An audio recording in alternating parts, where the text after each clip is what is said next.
So do you want me to talk? Yeah, so go ahead and introduce yourself. Tell us who you are. Okay, I'm Kathy Vinge. I've been at Huntersville First Baptist for, about 5 years or so. Dennis and I have been there. And no matter what the screensaver says or screen name says, I am Kathy, not Dennis. Dennis has whiskers and I don't. Anyway, the reason I signed up for this class, over the last I don't know, several years, I have gotten more and more perturbed and upset watching the news that of when, say, a Black person, person of color, was attacked and wrongly attacked, and then it was like, oh, sorry, we made a mistake, And I thought, well, that's not okay.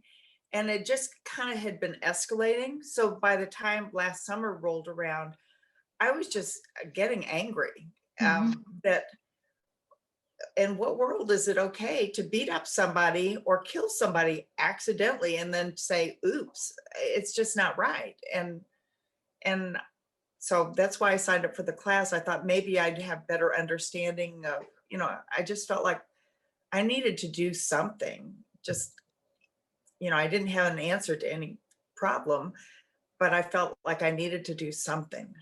Yeah. So then tell me a little bit about your experience in the study, starting from that place of knowing that there's a problem. Tell me a little bit about your journey. What happened for you? What did you learn? What did you feel? What was it like? Okay, I really didn't know what to expect. So I didn't come in with certain expectations, but I felt like I needed to learn something and that I would learn something in the class. And boy, did I. I mean, it was a very emotional and almost shocking journey to me. I grew up very, I guess, racially isolated Mm-hmm. and just did not have a whole lot of opinions because I had no experience. And just, you hear bits and pieces here and there, but you really have no real foundation. So I started learning about what racism in America is actually about. And honestly, I was totally shocked. I was profoundly shocked. I cried and I couldn't believe that people actually purposely kept a race under. I mean, they didn't just, I grew up thinking that maybe the Blacks in America just didn't work hard, weren't educated, and that's why they didn't do well. And to find out there's a whole system that has been put in place by politicians and people in authority that I thought had people's welfare, best interest at heart. And Mm-hmm. it really, really upset me and bothered me. So um, I, you don't, go ahead. So I want to ask you a question about that because most people probably, I don't like signing up for things that don't make me feel good, right? Like most people are like, oh, a trip of feeling terrible. That sounds like fun. Let me ask you this question then, and distinctly as a Christian, why do Christians need to do that? If they do, why would they sign up for something like that? Jesus said he's the way, the truth, and the light. And you know what? He is truth. I really value truth. I don't want to say, I want to know what the truth is. I can handle the truth. If I've got a disease, then if I have the truth, I can fight it. If there's a bad thing happening, if I have the truth, I can do something about it. To be ignorant is to just, no good things come out of being ignorant, Yeah. except it propagates itself. Yeah. So that's why. Yeah. So, I mean, it wasn't so I could feel good. I didn't Right. come so I could feel good. I wanted to know the truth. I value that. Yeah. Were there other emotions along the journey? Like, for instance, did you ever get to hope? Um, okay, hope. No, I haven't got to hope. Okay. I've gotten to I need more information, and I've started to push some things a little bit and try and change my own behavior and the people that I can influence.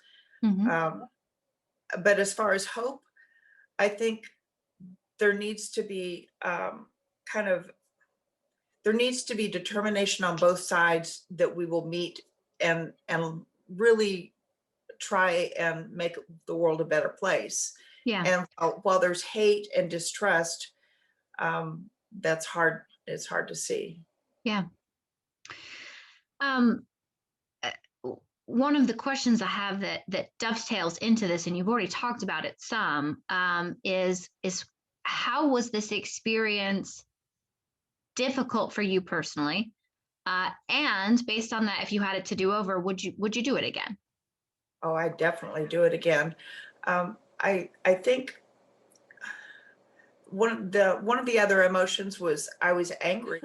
Um, but I mean, when you've always believed things to be a certain way, and then you find out it's not, that you've been lied to essentially. And I don't. And the other thing was I was a little bit mad at myself because I had heard bits and pieces through the years.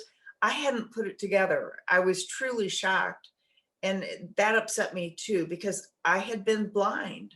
I mean, Right. who wants to go around blind and believing the wrong things? I I was angry at myself as well. Yeah. That's your question. Sure. I was going for number four because that's the one that you had wanted me to ask. So, is there anything related to number four that you wanted to say that we haven't hit already?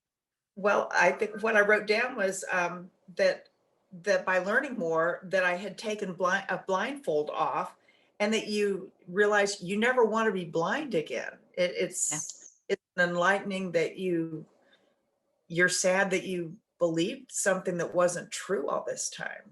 Yeah. Yeah. One of the things that I liked and enjoy is learning in community. We had the book, which was certainly helping us learn Yeah. some things, but I think we probably all learned some things from each other too. Was there anything that you learned because of another Yeah. participant or conversation interaction? Tell us about that. Absolutely. One of the participants in the group had said that she had talked to some friends of hers about the recent events, like George Floyd and some of the other things. And I was a little bit jealous of that dialogue that she had maintained, that she had close friends. I don't have close acquaintances of color. I mean close friends. I have acquaintances, but I was kind of inspired by what she said. And Hmm. so I just I I don't know where it came from, a Holy Spirit moment, but I mean, I walked out of my house, went across the street to a neighbor and said, I want you to know that, I've been taking a class about racial awareness, and that I want you to know that what is going on, I'm not okay with this. And I think that by our silence, it's somehow saying that we agree with what's going on if Yeah. you take a stand. So, and I went to several neighbors that I knew, and then called a few people and emailed a few people, and every single one of them said thank you, which wasn't what I was looking for, but every one of them unloaded on me, and not in a bad way. They were just, they were glad to have an opportunity to talk with somebody that was saying, I'm on your side. I agree that things are not the way they should be. Yeah. So that's what changed for me is I really appreciated the conversations, and if she had not said what she had in our class, I wouldn't have had that experience. So I'm really grateful to her. Yeah. I love that you did that. How absolutely fascinating. Have you seen any fruit, relational fruit from that? Um, I'd like to say yes, but I have to say no because we're so isolated. Right. The Bible study that I'm in, we're there to study the Bible. And I would very much like to have dialogues with some of the ladies in my group, but that will have to be at another time. Sure. Uh, some girls that were up the street have moved, so they're no longer around. But I've been more aware of opportunities, I would say, to, you know, if I can do nothing else on a daily basis, I can show acceptance and respect for people of color, just, and I guess I look for those opportunities. I didn't realize that I was doing that, but Mhm. I kind of, you know, I will go up and talk to a person I don't know. And I guess I target people of color because I want to have an opportunity to say, hey, I see you here. You know, Yeah. that we're not coexisting side by side. We're in the same room. We can talk. Right. Yeah. Cool. Cool. So let me ask you this question then, because while we haven't stated it explicitly for all of this conversation, but obviously underlying all of this is our commitment to Jesus, right? And you did mention that earlier. So the question I have for you is, what do you think God's people, also known as the church, what is God asking his people to do? What opportunity is there? What does faithfulness look like for the church, do you think, as it relates to racism and other issues? Um, and that's one of those $1 million questions. I think that we've made some stands as far as interacting with other churches. Uh-huh. I guess what I would say is, you know, seeing people, a few people now and then, is not the same as really building community. Right. So, you know, maybe we interact for a few months and exchange churches, or I don't know how anything like that would fit, but I like the idea of interacting on a more regular basis, Uh-huh. because that's when you actually build a friendship and find points in common. That, I mean, we're really all the same. Yeah. Yeah. Okay. Thank you for that. Last question is, what haven't I asked that you would like to share? um, I I guess I would encourage people to, if they don't take a class like that, to at least read the book. It was very eye-opening. It was very humbling, but at the same time, it did give hope, just to know that there's representation there, and as long as black and white stay separate, um, there you can't really get to know somebody, and that's why we fear each other or dislike. When you find out that they're the same as you, I mean, Yeah. really, really the same. They have the same needs and prayer requests and family difficulties and joys. Then you stop fearing people Right. because you realize they're like you. So I'd love to see the class done again. Mhm. Um, I would take it again because I still have a lot to learn. Yeah. Good. Well, thank you very, very much for your thoughts, Kathy, and for your time with us. We appreciate it. You're very sweet, Stacy. I like